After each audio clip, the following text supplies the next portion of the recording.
చంద్రబాబు నాయుడు గారి నాయకత్వంలోని కూటమి ప్రభుత్వాన్ని ప్రశ్నిస్తూ యువత పోరు అని ఈరోజు వైఎస్ఆర్ కాంగ్రెస్ పార్టీ ఈ కార్యక్రమాన్ని చేపట్టడం జరుగుతుంది.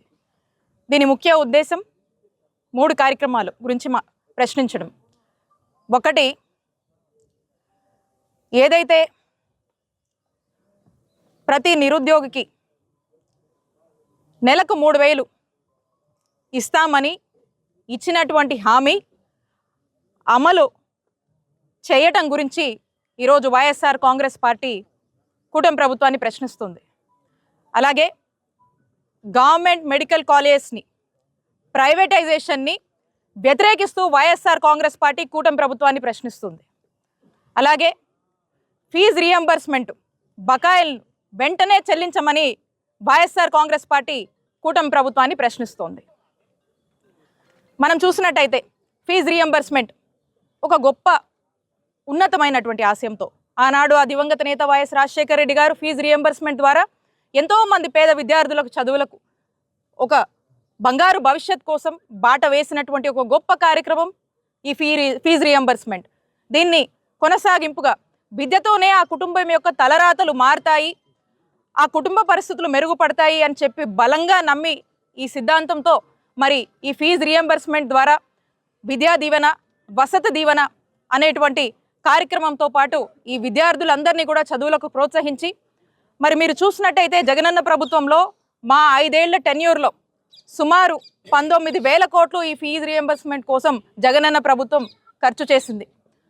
అప్పటికి 2014 నుంచి 19 వరకు ఏవైతే చంద్రబాబు నాయుడు గారి హయాంలో ఉన్నటువంటి బకాయిలు సుమారు 1,800 కోట్లు ఉన్నాయో అవి ఎవరు కూడా క్వశ్చన్ చేయకుండా ముఖ్యమంత్రిగా మా బాధ్యత అని చెప్పి మా జగనన్న ఎప్పుడు ముఖ్యమంత్రి అయినటువంటి వెంబటే ఎవరు ఇలా ధర్నాలు రోడ్లెక్కి క్వశ్చన్ చేసే వరకు కూడా టైం తీసుకోలే. అది విద్యార్థుల పట్ల, విద్యార్థుల యొక్క భవిష్యత్తు పట్ల ఒక ముఖ్యమంత్రిగా మా నాయకుడు జగనన్నకు ఉన్నటువంటి కమిట్మెంటు, చిత్తశుద్ధిని స్పష్టంగా తెలియజేస్తూ ఉంది.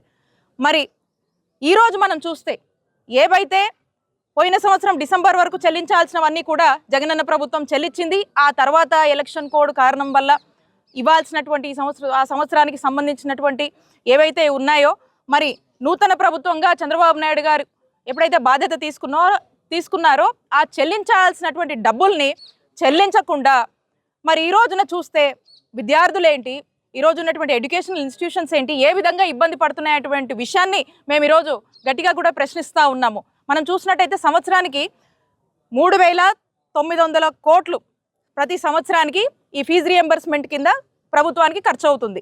మరి మనం చూసినట్టయితే ఈ సంవత్సరం ఆ బకాయిలు, పెండింగ్ బకాయిలు వీళ్ళు తీర్చలేదు. ఈ సంవత్సరం కట్టాల్సినటువంటి 3,900 కోట్లు కట్టాల్సి ఉంది. అలాగే ఏదో మేము ఫీజు పోరని అనౌన్స్ చేయగానే 700 కోట్లు రిలీజ్ చేశామని చెప్పారు. అవి వచ్చినాయో రాలేదో, పడ్డాయో కూడా ఆ భగవంతుడికే తెలియాలి. ఎందుకంటే ఎక్కడ కూడా పరిస్థితి మారలా. విద్యార్థులు ఆందోళన చెందుతూ ఉన్నారు. ఎడ్యుకేషనల్ ఇన్స్టిట్యూషన్స్ ఆ ప్రెజర్ అంతా కూడా విద్యార్థుల మీద పెడతా ఉన్నారు. కాబట్టి ఈ విద్యార్థులను ఎవరు ఆదుకుంటారు? ప్రభుత్వంగా మీ బాధ్యత కాదా? అలాగే బడ్జెట్లో చూస్తే 2,600 అని చెప్పి ఈ సంవత్సర బడ్జెట్లో చూస్తూ ఉన్నారు. అంటే 3,900 కోట్లు మనకు అవసరమైతే 2,600 కోట్లే మీరు ఇస్తే ఆ మిగతా బ్యాలెన్స్ ఎవరు కడతారు? ఈ భారం ఎవరి మీద మోపుతారు? కాబట్టి ప్రభుత్వంగా ఈ మొత్తం ఏదైతే ఉందో మొత్తం ఉన్నటువంటి 4,600 కోట్లు బ్యాలెన్స్ని తక్షణంగా ఈ సంవత్సరానికి పెండింగ్ ఉన్నటువంటి బకాయిల్ని ఇమీడియట్గా చెల్లించాలని చెప్పి వైఎస్ఆర్ కాంగ్రెస్ పార్టీ విద్యార్థుల పక్షాన డిమాండ్ చేస్తున్నామని తెలియజేస్తున్నాం. దేశంలోనే ఏ రాష్ట్రంలోనూ ఏ రాజకీయ నాయుడు గతంలో ఏ ముఖ్యమంత్రి చేయనటువంటి ఒక గొప్ప ఆలోచన చేసి ఒకేసారి రాష్ట్రంలో 17 గవర్నమెంట్ మెడికల్ కాలేజ్ తీసుకురావాలనేటువంటి ఒక గొప్ప ఆలోచనకు శ్రీకారం చుట్టినటువంటి ఒక గొప్ప నాయకుడు మా నాయకుడు జగన్మోహన్ రెడ్డి గారు. అలాంటి ఒక గొప్ప ఆశయంతో 17 మెడికల్ కాలేజ్ కోసము శ్రీకారం చుట్టి దీన్ని మూడు ఫేజెస్ కింద మేము డివైడ్ చేసుకుని సుమారు 8,500 కోట్ల వ్యయంతో ఈ కాలేజెస్ని రాష్ట్రంలో తీసుకురావాలి, ప్రతి పార్లమెంట్ జిల్లా పరిధిలో ఒకటనే ఒక ఆలోచన చేసి అడుగులు ముందుకు వేశారు. దీంట్లో భాగంగా 5 మెడికల్ కాలేజెస్ మేము అనుకున్నటువంటి పద్ధతి ప్రకారం, మేము వేసుకున్నటువంటి యాక్షన్ ప్లాన్ ప్రకారం 5 మెడికల్ కాలేజెస్ని మేము ప్రారంభించడం, తరగతులు కూడా ప్రారంభించడం జరిగింది.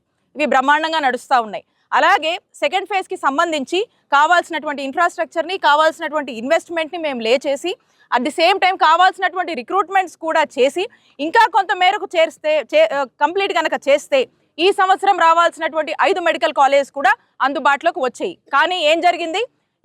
ఈ సంవత్సరం రావాల్సినటువంటి 5 మెడికల్ కాలేజ్ అందుబాటులోకి రాలేదు. కారణం కూటమి ప్రభుత్వానికి ఏ మాత్రం కూడా రాష్ట్రంలో ఉన్నటువంటి పేద ప్రజల ఆరోగ్యం గురించి సీరియస్నెస్ లేదు. వాళ్లకు మెరుగైన ఆరోగ్యం అందిద్దాము, మెరుగైన వైద్య సేవలు అందిద్దాము, నాణ్యమైన వైద్య సేవలు ఉచితంగా అందిద్దాము అనేటువంటి ఆలోచన లేదు. ఎందుకంటే వాళ్ళకు ఉన్నటువంటి ఐడియాలజీ ఏమంటే ప్రైవేటైజేషన్. ఒక మంచి సర్వీస్ మోటివ్తో జగన్మోహన్ రెడ్డి గారు రాష్ట్రంలో చక్కటి వైద్య సేవలు అందించి ప్రజలకు ఆరోగ్య సేవలు ఇంటి వరకు కూడా చేర్చినటువంటి ఘనత జగన్మోహన్ రెడ్డి గారికి దక్కుతుంది. ఈ రోజున వీళ్ళు ఈ యొక్క సర్వీస్ మోటివ్ని పక్కకు దోసేసి ఈరోజు కూటమి ప్రభుత్వం ఒక బిజినెస్ మోటివ్గా ప్రైవేటైజేషన్ అనే పేరుతో ప్రైవేట్ సంస్థలకు ఈ మెడికల్ కాలేజ్ని అప్పజెప్పేటువంటి ఒక ప్రయత్నం చేస్తూ ఉన్నారు. అంటే దీన్ని బట్టి ఆలోచన చేయండి. ప్రైవేటైజేషన్ అంటే ఏంటి? ఈరోజు ఏదైనా అనారోగ్య సమస్యతో ఎవరైనా వస్తే డబ్బులు చెల్లించి వైద్య సేవలు అందుకోవాల్సినటువంటి పరిస్థితి. మరి ఏ మాత్రం కూడా పట్టించుకోకుండా ఇంతటి ఒక దుర్మార్గపు ఆలోచనని చేసి ఏ విధంగా ఈ ప్రభుత్వం ముందుకు వెళ్తుందో చూడండి. అలాగే మిగతా రావాల్సినటువంటి 7 కాలేజీల పరిస్థితి దాని గురించి మనం చెప్పడమే అవసరం లేదు. పైగా మేము ఎంతో కష్టపడి ఎన్ఎంసీకి అన్ని విధాలుగా కూడా కష్టపడి ఎన్ఎంసీ అనుమతులన్నీ వచ్చేలాగా మేము కృషి చేస్తే ఈరోజు వీళ్ళు ఏం చేస్తూ ఉన్నారండి? వచ్చినటువంటి కాలేజ్ పర్మిషన్స్ కూడా వద్దు, మాకు మెడికల్ కాలేజ్ వద్దు అని చెప్పి తిరిగి లేఖ రాసినటువంటి ప్రభుత్వం ఏదైనా ఉందంటే అది మన ఆంధ్రప్రదేశ్ రాష్ట్రంలో ఈ కూటమి ప్రభుత్వంది.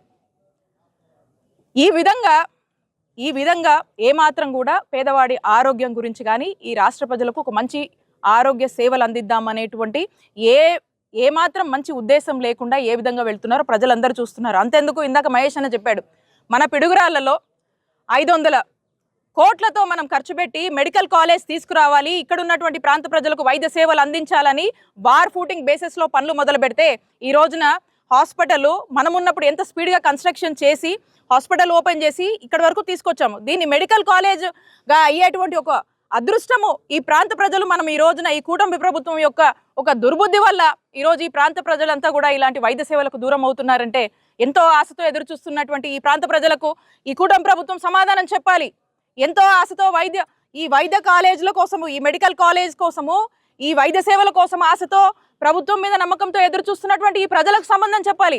వైద్య విద్యని అభ్యసించాలని ఎదురు చూస్తున్నటువంటి వుడ్ బి డాక్టర్స్గా వైద్య చదువులు చదివి డాక్టర్స్గా ఉండాలనుకుంటున్నటువంటి ఎంతో మంది విద్యార్థులకు ఈ ప్రభుత్వం సమాధానం చెప్పాల్సినటువంటి అవసరం ఉంది. కాబట్టి YSR Congress party is against privatisation అని ఈరోజు మేమంతా కూడా తెలియజేస్తూ ఉన్నాము. అట్ ది సేమ్ టైం నిరుద్యోగ భృతి, ప్రతి నిరుద్యోగికి నెలకి 3000 చొప్పున నిరుద్యోగ భృతి ఇస్తామని చెప్పి వాళ్ళన్న మాట, మేము చెప్తున్న మాట కాదు, వాళ్ళ మేనిఫెస్టోలే ఎలక్షన్ ముందు వాళ్ళు ఇచ్చినటువంటి మాట.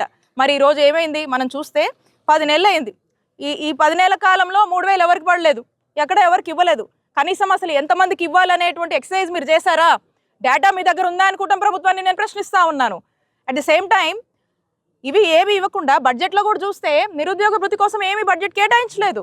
సో కాబట్టి నెక్స్ట్ ఇయర్ కూడా లేనట్టే, ఇదే మనకు స్పష్టమవుతుంది. కాబట్టి నిరుద్యోగుల్ని మీరు మోసం చేస్తున్నారు, నిరుద్యోగుల్ని మీరు మోసం చేయొద్దు, మీరు ఇచ్చినటువంటి మాట మీద నిలబడమని వైఎస్ఆర్ కాంగ్రెస్ పార్టీ కూటమి ప్రభుత్వాన్ని డిమాండ్ చేస్తూ ఉంది. ఇక ఏం చేస్తున్నారంటే ఏమీ కూడా లేదు, అన్ని వర్గాల్ని మోసం చేశారు, అందరినీ మోసం చేస్తున్నారు, ఇచ్చిన ఏ మాట మీద కూడా నిలబడట్లేదు. ఏందయ్యా అంటే రెడ్ బుక్ ఇంప్లిమెంటేషన్ మీద ఉన్నారు, red book politics, red book implementation మీద ఉన్నారు. వరుసగా చూస్తూ ఉన్నారు కదా, ఏ ఒక్కరిని వదిలిపెట్టకుండా. కాబట్టి ప్రజలు అన్నీ గమనిస్తున్నారు. మీ యొక్క పద్ధతి మార్చుకొని మీరు ఇచ్చినటువంటి హామీలను మీరు కాస్త దృష్టి పెడితే బాగుంటుందని చెప్పి కూటమి ప్రభుత్వాన్ని హెచ్చరిస్తున్నాం. Thank you. ఆధ్వర్యంలో పల్నాడు జిల్లాలో యువత పోర్ అనే కార్యక్రమం 3 అంశాల మీద ఈరోజు ఈ కార్యక్రమం చేయడం జరిగింది. మొట్టమొదటి డిమాండ్, ఫీజు రియంబర్స్మెంట్ కింద ఏదైతే చెల్లించాల్సిన బకాయిలు ఉన్నాయో 4600 కోట్ల రూపాయలు చెల్లించాలని మేము డిమాండ్ చేస్తున్నాం. అంటే తెలుగుదేశం పార్టీ వాళ్ళు అంటున్నారు జగన్మోహన్ రెడ్డి గారి హయాంలో ఆయనే 2700 కోట్లు బాకీలు పెట్టారని చెప్తా ఉన్నారు. ఒక్కటే వాస్తవం తెలుసుకోవాలి, ఈ ప్రభుత్వం కొత్త ప్రభుత్వం బాధ్యత చేపట్టేటప్పుడు ఖజానాలో 7500 కోట్లు ఉంచి వెళ్ళాడు జగన్మోహన్ రెడ్డి గారు. అదే గతంలో చంద్రబాబు నాయుడు 100 కోట్లు కూడా లేకుండా ఖజానా ఖాళీ చేసి వెళ్ళిపోయాడు. కానీ జగన్మోహన్ రెడ్డి గారు 7500 కోట్లు పెట్టిపోయాడు. దాన్ని విద్యార్థులకు చెల్లించలేరా అని చెప్పి ఈరోజు మేము అడుగుతాం. అదేవిధంగా నిరుద్యోగ భృతి 20 లక్షల ఉద్యోగాలు 20 లక్షల ఉద్యోగాలు మొదటి సంవత్సరం అయిపోవస్తుంది. ఇంతవరకు ఒక్క ఉద్యోగం కూడా ఇవ్వలేదు ఈ కూటమి ప్రభుత్వం. ఇక 20 లక్షల ఉద్యోగాలు రోజు పేపర్లో చూసి పాపం నిరుద్యోగులంతా ఏదో ఆసక్తి ఎదురు చూస్తున్నా సరే ఎల్లో మీడియాలో రోజు రాస్తుంటారు, ఆ ఎంఓయూ అయిపోయింది, ఈ ఇండస్ట్రీ వస్తుంది, ఆ ఇండస్ట్రీ వస్తుంది. కానీ ఒక్కటి కూడా ఇంతవరకు భూమి మీద ఇంతవరకు ఒక్క ఇటుక బిళ్ళ కూడా పెట్టలేదు. ఈ విధంగా ఈరోజు రెండో డిమాండ్ నిరుద్యోగ వృత్తి ఇవ్వాలి. అప్పటిదాకా 20 లక్షల ఉద్యోగాలు అందే వరకు ఒక్కొక్క విద్యార్థికి 3,000 రూపాయల చొప్పున ఏదైతే ఎన్నికల ముందు హామీ ఇచ్చారో అది మీరు ఇవ్వాలని చెప్పి రెండో డిమాండ్ చేస్తున్నాం. మూడోది వైద్య విద్యార్థులు. ముఖ్యంగా ఈరోజు 17 మెడికల్ కాలేజీలు జగన్మోహన్ రెడ్డి గారు కట్టి వెళ్తే మీరు వాటిని పూర్తి చేయకుండా, అంటే 5 కాలేజీలు ఆల్రెడీ స్టార్ట్ చేశారు, మిగిలిన 12 కాలేజీలు స్టార్ట్ చేయాలి. దాన్ని పూర్తి చేయకుండా ప్రైవేట్ పరం చేయటం. స్వయంగా హెల్త్ మినిస్టర్ గారు అసెంబ్లీలో చెప్పారు, వైద్య విద్యని ప్రభుత్వం భరించడం కష్టం అని చెప్పి స్టేట్మెంట్ కూడా ఇవ్వడం జరిగింది. నేను అడుగుతా ఉన్నాను, ఒకవైపు మోడీ గారేమో సంవత్సరానికి 15,000 మెడికల్ సీట్లు ఇస్తానని చెప్పి దేశవ్యాప్తంగా చెప్తూ ఉంటే మన రాష్ట్రంలో 2,750 సీట్లు ఇవాళ వీళ్ళు ఇండియన్ మెడికల్ కౌన్సిల్కి పర్మిషన్ కోసం కోరకుండా ఈరోజు కాలయాపన చేస్తూ ఉన్నారు. అదేంటంటే ప్రైవేట్ పరం చేస్తూ ఉన్నారు. ఒక్కొక్క విద్యార్థి మెడిసిన్ చదువుకోవాలంటే ప్రైవేట్ పరంగా 1,50,00,000 నుంచి 2 కోట్ల రూపాయలు ఖర్చు అవుతుంది. పేద విద్యార్థి చదువుకోగలరా? ఇవాళ ప్రభుత్వ మెడికల్ కాలేజీలు పెట్టింది ఎందుకు? పేద విద్యార్థులు చదువుకోవడానికి. అలాంటి పేద విద్యార్థులు కూడా ఈరోజు ఎక్కడ కూడా వైద్య విద్యని ప్రైవేట్ పరం చేయాలని చెప్పి ఒక ఆలోచన, దుర్మార్గపు ఆలోచనతో ఈ ప్రభుత్వం పనిచేస్తున్న తీరుని ఎండగట్టడానికి ఈరోజు వైఎస్ఆర్ కాంగ్రెస్ పార్టీ ముందుకు వచ్చింది. అలివి కాని హామీలు ఇవ్వటం, ఎలక్షన్ అయిపోయిన తర్వాత ఇవి మాకేమీ సంబంధం లేదని చంద్రబాబు నాయుడు మోసం చేయటం, ఇది ఒక పరిపాటి. ఖచ్చితంగా ప్రజలు వచ్చే కాలంలో బుద్ధి చెప్పాలని కోరుకుంటూ సెలవు తీసుకుంటాం. మన దేశానికి స్వతంత్రం రాకముందు ఆ రోజు ఉమ్మడి గుంటూరు జిల్లాలో ఉన్న ఏకైక government college Guntur medical college. 1947 నుంచి 2019 వరకు 72 సంవత్సరాలు అనేక ప్రభుత్వాలు వచ్చినాయి, అనేక మంది నాయకులు ఉన్నారు. కానీ ఉమ్మడి గుంటూరు జిల్లాలో ఒక్క మెడికల్ కాలేజ్ కూడా రాలేదు. జగన్మోహన్ రెడ్డి గారిని మేమందరం పట్టుబట్టి పల్నాడుకు ఒక మెడికల్ కాలేజ్ కావాలి, ఈ ప్రాంతంలో బ్రహ్మాండంగా చదువుకుంటున్నారు, మరీ ముఖ్యంగా వెనుకబడిన గురజాల మాచర్ల నియోజకవర్గాలకి కనీసం 50 పడకల హాస్పిటల్ లేదు. ఏ జబ్బు వచ్చినా నసరావుపేట గుంటూరు పోవాలి, అక్కడి నుంచి దాదాపు 150 కిలోమీటర్ల నుంచి.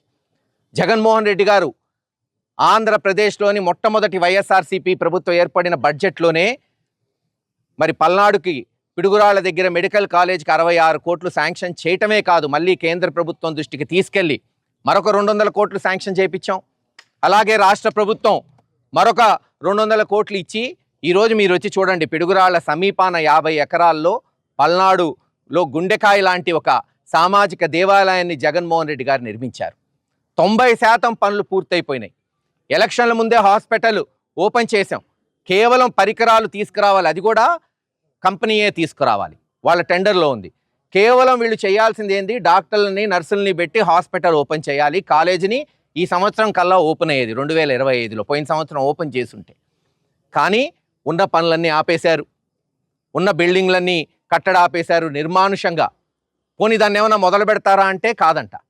ఈరోజు దాన్ని ప్రైవేట్ వ్యక్తులకు అమ్ముకుంటారంట. అంటే ప్రభుత్వం పెట్టిన 400 కోట్లని ప్రైవేటు వ్యక్తులకి 50 కోట్లకో 100 కోట్లకో అమ్ముకొని మిగతా 400 కోట్లు తెలుగుదేశం నాయకులు జోబుల్లో వేసుకోవడానికి ఒక స్కామ్ని తయారు చేస్తున్నారు. ఇది ఎక్కడ విడ్డూరం ఎప్పుడన్నా చూసామా? ప్రజలు పోరాటాలు చేసి హాస్పిటల్ కావాలి, కాలేజీలు కావాలంటే ప్రభుత్వాలు ఇచ్చినవి మనం గత 70-75 సంవత్సరాల్లో చూసాం, ఏ ప్రభుత్వం అయినా. కానీ ఈ ప్రభుత్వం ఉన్న గవర్నమెంట్ వ్యవస్థల్ని అమ్ముకొని బతుకుతుందంట. ఇది ఈ ప్రభుత్వం చేస్తున్న ప్రజాసేవ ఏంటో. ఇందాక రామకృష్ణారెడ్డి గారు చెప్పినట్టు ఇచ్చిన మాట కట్టుబడండి. 20 లక్షల ఉద్యోగాలు ఇస్తానన్నారు, ఇచ్చే వరకు నిరుద్యోగ భృతి ఇస్తాన్నారు. మేమేం ఇప్పుడు వెంటనే మీరు 20 లక్షల ఉద్యోగాలు ఇస్తారని మేమేం ఆశపడట్లా, ప్రజలకు కూడా తెలిసింది ఎవరని. ఇచ్చే వరకు కనీసం మీరు ఇచ్చిన మాట ప్రకారం 3,000 రూపాయల నెలకి నిరుద్యోగ భృతి ఇవ్వండి. గతంలో జగన్మోహన్ రెడ్డి గారు ఫీజు రియంబర్స్మెంట్ పోయిన సంవత్సరానికి ఇచ్చేస్తానంటే ఎలక్షన్ కమిషన్కి పోయి ఎలక్షన్లు ఉన్నాయని ఆపారు. పోనీ మీరేమన్నా ఇచ్చారా ఎలక్షన్లు అయిన తర్వాత? ఇప్పటికి దాదాపు 9 నెలలు 10 నెలలు, ఈ సంవత్సరం ఎడ్యుకేషన్ ఇయర్ కూడా అయిపోవచ్చింది. కాలేజీలు ఏమో ఫీజులు ఇవ్వట్లేదని పిల్లల్నేమో బయటకు పంపిస్తున్నారు, టీసీలు ఇవ్వట్లేదు, ఎగ్జామ్లు రాయనియట్లేదు. కానీ మీరేమో ఫీజు కట్టరు. ఎలా ఈ సంకటం నుంచి విద్యార్థులు కొన్ని లక్షల మంది దేనికైతే రాజశేఖర రెడ్డి గారు పేదవాడు కూడా ఉన్నతమైన విద్య ఇంజనీరింగ్ డాక్టర్ అవ్వాలి, వాళ్ళ కుటుంబాలు కూడా మెరుగైన ఉద్యోగాలు తీసుకోవాలని సంకల్పించి ఫీజు రియంబర్స్మెంట్ పెట్టారో ఈరోజు దాన్ని పొడుస్తున్నారు. మీ కోపం ఉంటే రాజశేఖర రెడ్డి గారి మీద జగన్మోహన్ రెడ్డి గారి మీద తీర్చుకోండి. పాపం పేద విద్యార్థులు ఏం చేశారు? వాళ్ళ కడుపు కొడితే మీకేమొస్తుంది? ఇలా ప్రతి విషయంలో ఇచ్చిన మాటని తప్పుతూ, అదేమంటే ఇచ్చేటప్పుడేమో మైకులు ఎత్తి అందరూ చంద్రబాబు నాయుడు గారు కూటమి నాయకులు ఎలుగెత్తారు, ఇప్పుడేమో చెవులో చెప్పాలంటే ఏమని ఉంటే ఇదెక్కడ న్యాయం? ఖచ్చితంగా ఒక ప్రతిపక్ష పార్టీగా ప్రజల పక్షాన నిలబడి మేము మా పోరాటాలు కొనసాగిస్తాం. జగన్మోహన్ రెడ్డి గారి నాయకత్వంలో ఈ ప్రభుత్వాలు మెడలు వంచైనా సరే ఖచ్చితంగా ఫీజు రియంబర్స్మెంట్ కానీ, నిరుద్యోగ భృతి కానీ, ఆడవాళ్ళకి ఇచ్చిన హామీ కానీ, లేదు రేపు వచ్చే తల్లికి వందనం కానీ, రైతులకు ఇచ్చే 20,000 రైతు భరోసా కొరకు నిరంతర పోరాటం కొనసాగుతుంది. వీళ్ళు చేస్తున్న మోసాన్ని ప్రజల పక్షాన నిలబడి ఎండగడతామని తెలియజేస్తున్నాం. రాష్ట్ర వ్యాప్తంగా కూడా చదువుకునే విద్యార్థులు ఎవరైతే ఉన్నారో వాళ్ళ మీద ఈ కూటమి ప్రభుత్వం కక్ష తీర్చుకుంటా ఉంది. ఎందుకంటే గతంలో స్వర్గీయ రాజశేఖర రెడ్డి గారు ముఖ్యమంత్రిగా ఉన్న టైంలో ఫీజు రియంబర్స్మెంట్ ద్వారా పేద పిల్లలు ఎవరైతే చదువుకొని ఈరోజు డాక్టర్సు, ఇంజనీరింగ్, సైంటిస్టులు అయిన పరిస్థితి, ఆ ఒరవడిని కొనసాగిస్తూ తర్వాత జగన్మోహన్ రెడ్డి గారు ఫీజు రియంబర్స్మెంట్ కార్యక్రమాన్ని కొనసాగిస్తూ పేద పిల్లలను ఆదుకుంటూ విద్యా దీవెన, వసతి దీవెన అంటే వాళ్ళ హాస్టల్ ఫీజులు కూడా ఇచ్చే కార్యక్రమాన్ని జగన్మోహన్ రెడ్డి గారు కొనసాగించే కార్యక్రమం చేశారు. కానీ ఈ కూటమి ప్రభుత్వం వచ్చిన తర్వాత ఏదైతే బూటకపు అబద్ధపు వాగ్దానాలు ఇచ్చారో ఒక్కటి కూడా అమలు చేయకుండా ఈరోజు ఈ రాష్ట్రంలో పేద పిల్లలందరినీ కూడా, చదువుకునే పేద పిల్లలందరినీ కూడా రోడ్డు మీద నిలబెట్టిన పరిస్థితి ఈరోజు చూస్తూ ఉంటే 3,500 కోట్ల రూపాయలు ఫీజు బకాయిలు ఈ రాష్ట్రంలో పేద పిల్లలకి బకాయి పడ్డ పరిస్థితి కనిపిస్తూ ఉంది ఈ కూటమి ప్రభుత్వం. వసతి దీవెనకి ఇంకొక 1,100 కోట్ల రూపాయలు అంటే 4,600 కోట్ల రూపాయలు తక్షణమే ఈ ప్రభుత్వం రిలీజ్ చేయాలి. పేద పిల్లలను ఆదుకోవాలి, వాళ్ళ భవిష్యత్తును పాడు చేయొద్దు, వాళ్ళ భవిష్యత్తు నడు రోడ్డు మీద నిలబెట్టొద్దని కూడా ఈ కూటమి ప్రభుత్వాన్ని చంద్రబాబు నాయుడిని మేము వైఎస్ఆర్ పార్టీ తరఫున డిమాండ్ చేస్తూ ఉన్నాం. ఇవే కాదు, ఈరోజు జగన్మోహన్ రెడ్డి గారు ఈ రాష్ట్రంలో ప్రతి ఇంటి నుంచి కూడా కంపల్సరీ ఒక పేద పిల్లవాడు చదువుకోవాలి, ప్రతి పేద కుటుంబంలో ఒక పిల్లగాడు చదువుకుంటే ఆ కుటుంబానికి వెలుగు వస్తుందని స్వర్గీయ రాజశేఖర రెడ్డి గారు ఏదైతే ఆశ ఇచ్చాడో అది వైఎస్ఆర్ పార్టీ కొనసాగిస్తూ ఈరోజు ఈ రాష్ట్రంలో పేద విద్యార్థులు, పేద కుటుంబాల నుంచి వచ్చిన పేదవాళ్ళు చదువుకోవడానికి ఈరోజు 17 మెడికల్ కాలేజీలు జగన్మోహన్ రెడ్డి గారు శాంక్షన్ చేసి 8,000 కోట్ల రూపాయలు డబ్బులు రిలీజ్ చేసేసి అవన్నీ కూడా కన్స్ట్రక్షన్ జరుగుతూ ఉన్నాయి. చాలా వరకు 90%, 80%, 70% కూడా అయిన పరిస్థితి.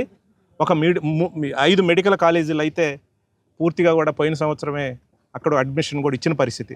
ఈరోజు మిగతా 12 మెడికల్ కాలేజీలు వాళ్ళ కన్స్ట్రక్షన్ ముందుకు పోనివ్వకపోగా అవన్నీ కూడా ప్రైవేటు వ్యక్తుల చేతుల్లో పెట్టాలి, వాళ్ళ ద్వారా వ్యాపారం చేయాలని ఈ కూటమి ప్రభుత్వం ఆలోచన చేస్తాం, దుర్మార్గమైన ఆలోచన చేస్తూ ఉంది.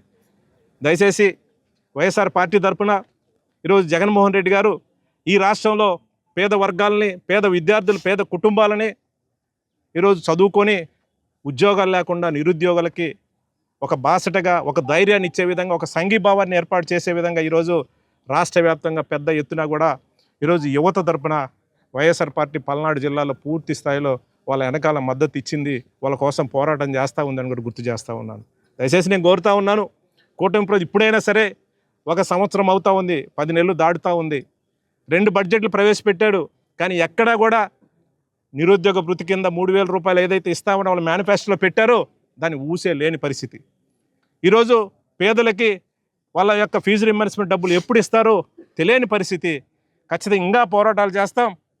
కృతనిశ్చయంతో ఈరోజు మా నాయకుడు జగన్మోహన్ రెడ్డి గారు పేదల పక్షాన, పేద వర్గాలను చదివించాలి, వాళ్ళ పక్షాన ఖచ్చితంగా ప్రతి ఒక్క కార్యకర్తని ఈరోజు వాళ్ళ వెనకాల ఉండాలి, మనందరం పోరాటం చేయాలి, వాళ్ళకి ఖచ్చితంగా వాళ్ళని ఏ విధంగా అన్యాయం జరగకుండా మనం పోరాటం చేయాలని పిలుపు మేరకు ఈరోజు మేము పూర్తి స్థాయిలో వైఎస్ఆర్ పార్టీ తరఫున ఈరోజు పల్నాడు జిల్లాలో అందరం కలిసి 7 నియోజకవర్గాల నుంచి కూడా మేము అందరం కలిసి ఈరోజు ఈ యొక్క పోరాటాన్ని ముందుకు తీసుకుపోతా ఉన్నాం. ఇంకా రాబోయే రోజుల్లో జగన్మోహన్ రెడ్డి గారి నాయకత్వంలో మరిన్ని కార్యక్రమాలు చేస్తాం. ఈ కూటమి ప్రభుత్వం మెడలు వంచి ఏదైతే వాళ్ళ మేనిఫెస్టోలో పెట్టిన పేద వర్గాలకు ఇచ్చిన హామీలు ఏవైతే ఉన్నాయో ఖచ్చితంగా అది అమలయ్యే విధంగా కూడా మెడలు వంచే కార్యక్రమం చేస్తాం. శాంతియుతంగా అన్ని కార్యక్రమం ముందుకు తీసుకుపోతాం. ఎందుకంటే వాళ్ళందరూ డేగ కన్నుతో చూస్తూ ఉన్నారు పోలీసులను పెట్టి. ఏ చిన్న తప్పు దొరికినా కూడా, ఏ చిన్న పొరపాటు చేస్తారా ఇల్లు, ఏదో తప్పుడు కేసులు పెట్టి బెదిరించి మమ్మల్ని క్వశ్చన్ చేయకూడదు. మేము ఏదో ఎలక్షన్స్ హామీలు అయితే ఇచ్చాం, కానీ మేము అమలు చేసే విషయంలో మా మీద కూడా ఎవరు మాట్లాడకూడదని ఒక కుటిలమైన రాజకీయం ఈరోజు ఈ కూటమి ప్రభుత్వం చేస్తూ ఉంది. ఇది మంచి పద్ధతి కాదు. ప్రజలందరూ కూడా గమనిస్తూ ఉన్నారు. మేమేం అడుగుతాము, మీరు ఇచ్చిన హామీలు అమలు చేయమని అడుగుతా ఉన్నాం. ఈ రాష్ట్రానికి నేను 40 సంవత్సరాల ఇండస్ట్రీ, నేను చాలా సీనియర్ నాయకుని చంద్రబాబు నాయుడు చెప్తా ఉన్నాడు. ఏం ఎలక్షన్స్ ముందు ఈరోజు అబద్ధపు హామీలు ఇచ్చినప్పుడు, అమలు కాని హామీలు ఇచ్చినప్పుడు నీకు తెలియదా అని అడుగుతా ఉన్నాను. తెలుసు, అన్నీ తెలుసు, కానీ ఈరోజు తప్పించుకునే కార్యక్రమం చేస్తూ ఉన్నారు. పేదల్ని మోసం చేసే కార్యక్రమం చేస్తూ ఉన్నారు. ఈ రాష్ట్రంలో స్వతంత్రం వచ్చిన తర్వాత పేద వర్గాలకి ఏదైనా సరే సహాయం చేయాలన్నా, ₹1 పేద వర్గాల కుటుంబంలో వెలుగు చూడడానికి ఖర్చు పెట్టాలన్నా ఆనాడు స్వర్గీయ రాజశేఖర రెడ్డి గారు చేశారు, మనసున్న నాయకుడు. తర్వాత జగన్మోహన్ రెడ్డి గారు చేశారు. కానీ ఎవరు కూడా ఈరోజు పేద వర్గాలకు ₹1 ఖర్చు పెట్టాలంటే మనసు రావట్లేదు. దయచేసి ఆ దేవుడు మొట్టకాయలేసి ఖచ్చితంగా పేద వర్గాలకు ఇవ్వాల్సిన ఫీజు రీయింబర్స్మెంట్ డబ్బులు ఏవైతే ఉన్నాయో 4,600 కోట్ల రూపాయలు తక్షణమే వాళ్ళకి ఇచ్చేసి వాళ్ళని ఆదుకునే విధంగా కూడా ఖచ్చితంగా ముందుకు రావాలి ఈ కూటమి ప్రభుత్వం అని కూడా మేము వైఎస్ఆర్ పార్టీని డిమాండ్ చేస్తా ఉన్నాం. ఈ ప్రభుత్వం తీసుకుంది చాలా బాధాకరమైన విషయం. ప్రతి పిల్లాడు చదువుకోవాలి, ప్రతి పేదవాడు చదువుకోవాలని చెప్పి ఆ రోజు రాజశేఖర రెడ్డి గారు 2004-05లో మరి ఫీజు రీయింబర్స్ తీసుకురావడం జరిగింది, ఆరోగ్యశ్రీ తీసుకురావడం జరిగింది. మరి ఆ రోజు నుంచి కంటిన్యూ అవుతా మరి అకాల మరణం చెందిన రాజశేఖర రెడ్డి గారి తర్వాత జగన్మోహన్ రెడ్డి గారు మరి పార్టీ స్థాపించి అందరూ పేదలు బాగుండాలనే ఉద్దేశంతో 2019లో అధికారం వచ్చిన కాడి నుంచి కూడా మరి ఆ రోజు నుంచి విద్య మీద కానీ వైద్యం మీద కానీ ఎంత ఖర్చు పెట్టాడో మీరు అందరూ చూస్తూనే ఉన్నారు. ఏ ఊరు వెళ్ళినా కూడా, ఏ గ్రామం వెళ్ళినా కూడా స్కూల్స్ కానీ కాలేజీలు కానీ అన్ని డెవలప్మెంట్లు. గతంలో ఒక స్కూల్కి వెళ్తే మరి ఆడపిల్లలు టాయిలెట్స్కి వెళ్ళాలంటే చాలా ఇబ్బంది పడేవాళ్ళు. అలాంటిది ఈరోజు ఎలా ఉందో, స్కూల్స్ ఎలా ఉన్నాయో ఒకసారి చూడండి. స్కూల్స్ మరి కాలేజీలు, మెడికల్ కాలేజీలు ఒక మార్పు తీసుకురావడం జరిగింది. అట్లాగే వైద్య రంగంలో కూడా ఒక మార్పు తీసుకురావడం జరిగింది. కనీస ధర్మం ఇది. ప్రతి పిల్లాడు చదువుకునే హక్కు మనకి కల్పించాడు. మరి చదువుకోవాలంటే ప్రతి పేదవాడు మరి ఇప్పుడున్న పరిస్థితుల్లో చదువుకోలేడు. ఆర్థికంగా ప్రభుత్వం ఆదుకోవాలి. అది ఆ రోజు రాజశేఖర రెడ్డి గారు పెట్టిన దాన్ని కంటిన్యూ చేసి ఏ ప్రభుత్వం వచ్చినా సరే ప్రతి పిల్లాడు చదువుకునే హక్కు ఉంది కాబట్టి వాళ్ళకి ఫీజు రీయింబర్స్ మీరు ఇమీడియట్గా ఇది చెల్లించాలని చెప్పి నేను మా వైఎస్ఆర్ పార్టీ నుంచి అయితే డిమాండ్ చేస్తూ ఉన్నాను. అట్లాగే వైద్యం కూడా ఇప్పుడున్న పరిస్థితుల్లో మరి ఆరోగ్యశ్రీ కూడా ఆపేయటం జరుగుతుంది. ఈ రెండు గనక విద్య వైద్యం గనక చేయకపోతే ఏ ప్రభుత్వం అయినా సరే పాతాళలోకానికి కలిసిపోవడం అనేది జరుగుతుంది. జగన్మోహన్ రెడ్డి గారు ఎన్ని కష్టాలు వచ్చినా సరే మరి ఫీజు రీయింబర్స్ కానీ ఆరోగ్యశ్రీ కానీ ఈ పథకాలన్నీ కూడా పార్టీని కూడా పక్కన పెట్టి ఆయన ఈ పథకాలని ఈ పేదల్లో చదువుకోవాలి అనే ఉద్దేశంతో తపన పడి ఇన్ని 5 సంవత్సరాలు నడపడం జరిగింది. మరి ఈ ప్రభుత్వం వచ్చిన తర్వాత ఈ పేదల గురించి ఆలోచించే పరిస్థితి లేదు. మరి మా ప్రభుత్వం నుంచి ఇమీడియట్గా ఈ పేద పిల్లలందరూ చదువుకోవాలి, చదువుకుంటేనే ఈ పిల్లలకి భవిష్యత్తు ఉంటుంది. రేపు ఏదైనా చదువుకున్నది ఈ రాష్ట్రం దాటి వెళ్ళి పక్క రాష్ట్రాలకు వెళ్ళి కానీ పక్క దేశాలకు వెళ్ళి కానీ వాళ్ళ భవిష్యత్తు బాగుంటుంది అనే ఉద్దేశంతో ప్రతి పిల్లాడు చదువుకోవాలనే ఉద్దేశంతో జగన్మోహన్ రెడ్డి గారు మరి ఫీజు రీయింబర్స్ కానీ, వసతి దీవెన కానీ, విద్యాదీవెన కానీ, అమ్మఒడి కానీ ఇవన్నీ పెట్టి మరి సక్సెస్ చేసి 5 సంవత్సరాలు ఇచ్చాడు ఆయన. మరి మీరు ఎందుకు ఇవ్వలేకపోతున్నారో ఇప్పటికీ ఎవరికి అర్థం కాదు. కనీసం ఇప్పుడైనా సరే పిల్లల ఫీజులు, వైద్యం మీద రైతుకి మీరు ఏ ఇచ్చినా ఏ ఇస్తారని అనుకోవట్లేదు మేము. కనీసం ఈ 3 ధర్మం ఇవ్వాల్సిన న్యాయం, చట్టం, హక్కు వాళ్ళకు ఉంది కాబట్టి మీరు ఇది చేస్తారని చెప్పి మేము వైఎస్ఆర్ పార్టీ నుంచి డిమాండ్ చేస్తున్నాం. మరి యూత్ ఫీజు రీయింబర్స్మెంట్ కోసం చాలా ఇబ్బందులు పడుతున్నారు అని మన వాళ్ళందరూ చెప్పారు. అది కూడా నేను చెప్పడం మీకు ఒక్కటి మటుకు చెప్పగలను. వాస్తవ పరిస్థితులను మనం దగ్గరగా చూస్తే ఇవాళ వైఎస్ఆర్ కాంగ్రెస్ పార్టీ కార్యకర్తలు నాయకులు ఎంత కసితో పార్టీకి పనిచేస్తున్నారని మీరు చూస్తున్నారు. ఆ కసితో పనిచేస్తున్నారంటే దేనికి పనిచేస్తున్నారు? అన్ని విధాల పూర్తి స్థాయిలో ప్రతి ఒక్కడిని ఎవరిని వదిలిపెట్టట్లా. ఇది ఎక్కడ పాలనో నాకు అర్థం కావట్లా. ఇప్పుడు ఫీజు రీఎంబర్స్మెంటు, ఈ ఫీజు రీఎంబర్స్మెంట్కి ఏ విధమైనటువంటి ఇక్కడ మా నాయకులు మాట్లాడారో ఇవన్నీ వాళ్ళు రికార్డు చేసుకుంటారు. ఎవరు ఎలా మాట్లాడారు, ఎవరు ఎక్కువ మాట్లాడారు, వాళ్ళు ఎవరు ఎలా మాట్లాడుతున్నారని కూడా. అయితే దీంట్లో వచ్చేవరకు మేమందరం కూడా ప్రిపేర్ అయ్యే ఉన్నాం, వాటన్నిటికీ సిద్ధమయ్యే ఉన్నాం. మా కార్యకర్తలు కూడా సిద్ధమయ్యే ఉన్నారు, మా నాయకులు సిద్ధమయ్యే ఉన్నారు, మేము సిద్ధంగా ఉన్నాం. ఇందులో ఎక్కడ డీవియేషన్ లేదు. అయితే ఇక్కడికి వచ్చేసరికి ఫీజు రీఎంబర్స్మెంటు ఇంజనీరింగ్ కాలేజెస్ నుంచి ఎలాంటి ప్రెజర్ ఉందో ప్రతి తల్లిదండ్రులకి తత్వాన్ని మేము డిమాండ్ చేస్తున్నాం. ఒకటి. రెండు, ఆరోగ్యపరంగా ఏ హాస్పిటల్కి వెళ్ళినా ఏ డాక్టర్ కూడా ఆరోగ్యశ్రీ కుదరదండి, డబ్బులు ఇచ్చేప్పుడు చేస్తూ ఉంటున్నారు. అరే ఇదేంటో అంటే అప్పుడు రాజశేఖర రెడ్డి గారు అలా అక్కడ జగన్ గారు లేరు కదా, ఇప్పుడు ఉంది చంద్రబాబు నాయుడు గారు కదా అన్నారు. నేను స్వయంగా వెళ్ళాను. అరే మా వాళ్ళు ఎవరు ఉన్నారా, ఏందయ్యా ఆపరేషన్ చేయమంటే నువ్వు డబ్బులు ఇచ్చేస్తామన్నారు. అదేంటే ఆరోగ్యశ్రీ వర్తిస్తుంది కదా అండి, డబ్బులు ఎప్పటికి 3 నెలలకు కూడా రావు, 3 సంవత్సరాలకు కూడా రావు, ఆ బిల్లులు పంచరా నేను. అసలు హాస్పిటల్లో యాజమాన్యం, హాస్పిటల్లో డాక్టర్స్ ఎవరు చేర్చుకోవట్లా, డబ్బులు ఇస్తే చేర్చుకుంటామంటున్నారు. దీని మీద ఒక్కసారి ఆలోచించండి చంద్రబాబు నాయుడు గారు. మీరు చాలా బాగా చెప్పారు, మేము దాన్ని బట్టి కాదనలేదు. మీరు అసెంబ్లీలో చెప్పారు రోజువారీగా వైఎస్ఆర్ కాంగ్రెస్ పార్టీ వాళ్ళు మర్డర్లు చేస్తున్నారని చెప్పారు. ఒక్క మాట చెబుతాను మీకు, ఎక్కడ మర్డర్ జరిగింది, ఎక్కడ ఆ మర్డర్ మీద ఎంక్వైరీ జరుగుతుంది ఏంటి అనే దాంట్లో ఎవరిదైనా ప్రాణమే, నాదైనా ప్రాణమే. నాదొక ప్రాణం, నాదేమో చాలా బరువుగా ఉండే ప్రాణం కాదు, ఇంకొక ఆయనదేమో తేలిగ్గా ఉండే ప్రాణం కాదు. వినుకొండ నియోజకవర్గంలో వేణుగోపాలం అనే గ్రామం, వినుకొండ రూరల్ మండలం, తెలుగుదేశం పార్టీ కూటమి ప్రభుత్వం వచ్చిన తర్వాత బర్రెలు కాసుకొని వస్తూ ఉంటే అత్యాచారం చేసి ఆ అమ్మాయిని బురదలో వేసి తొక్కేస్తే ఈ రోజుకి అది ఎవరు చేశారు, ఎలా చేశారు అనేది ఇప్పుడు కూడా తెలియదు. నేను ఎస్పీ గారి కాడికి వచ్చాను. ఆ అమ్మాయికి 2 బిడ్డలు, పాపం చిన్న పసిబిడ్డలు. ఆ భర్త వాళ్ళందరూ నా కాడికి వస్తే ఎస్పీ గారికి ఏమంటారు దాన్ని, సోమవారం పెట్టేదాన్ని, మీ స్పందన దేనికి స్పందన? నీ ప్రజావేదిక దేనికి ఉపయోగపడుతుంది? ఈరోజు కూడా వాస్తవంగా అండి, పాపం చిన్న పిల్లలు, నేదర పిల్లలు, ఆ పిల్లలు అల్లాడిపోతున్నారు. ఏమండి ఎమ్మెల్యే గారు అన్నాడు. నేను ఎమ్మెల్యేని కాదురా, ఇప్పుడు ఎమ్మెల్యే ఆంజనేయులు గారు. ఆ ఆంజనేయులు గారు ఇప్పుడు అంతా నేనే సీపు ఇప్పుని అని చెప్తున్నారు కదా, ఆయన సీఎం పక్కనే కూర్చుంటున్నారు కదా, సీఎం ప్రాణాల గురించి, ఆ మర్డర్ల గురించి అంత పెద్దగా చెప్పారు కదా. అత్యాచారం చేసి బురదలో తొక్కిన దానికి ఈ రోజుకి 10 నెలలకి నిజంగా మీడియా వాళ్ళకి కూడా అర్థం చేసుకోవాలండి. జర్నలిజం అంటే మీరు కూడా చెప్పండి. మా మీడియా వాళ్ళందరికీ కూడా తెలుసు.